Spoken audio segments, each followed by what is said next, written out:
अस्सलाम वालेकुम वरहमतुल्लाहि वबरकातुहू। उम्मीद करती हूँ कि आप सब लोग अल्लाह ताला के फजलो करम से बखैरियत होंगे। अल्लाह ताला आप सबको अपने हिफ्ज़ो अमान में रखे, आमीन। प्यारे बच्चों, ये है आपकी इस्लामियात की किताब। हम सफ़ा नंबर 1 से शुरू करेंगे। आइए सफ़ा नंबर 1 खोलिए। प्यारे बच्चों, इस सफ़े का उन्वान है पहला कलमा तैयब। कलमा तैयबा अरकान इस्लाम का पहला रुकन है। प्यारे बच्चों, कलमा तैयबा के 2 हिस्से हैं। पहले हिस्से में हम ये इकरार करते हैं कि अल्लाह ताला के सिवा कोई इबादत के लायक नहीं, यानी उसका कोई शरीक नहीं।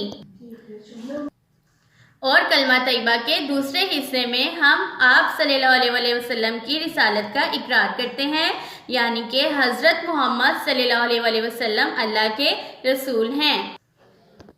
अब हम पढ़ते हैं अपना आज का सबक। पहला कलमा तैयब।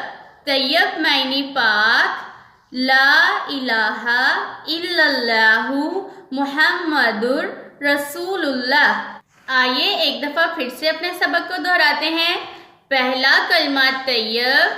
तैयब मायने पाक। ला इलाहा इल्लल्लाहु मुहम्मदुर रसूलुल्लाह। प्यारे बच्चों, ये है पहला कलमा। इसको मेरे साथ एक दफ़ा फिर से दोहराएं। ला इलाहा इल्लल्लाहु मुहम्मदुर रसूलुल्लाह। ला इलाहा इल्लल्लाहु मुहम्मदुर रसूलुल्लाह। प्यारे बच्चों, पहला कलमा दुरुस्त तलफ़्फ़ुज़ के साथ बार बार दोहराएं ताकि आपको अच्छे से याद हो जाए। अल्लाह हाफ़िज़।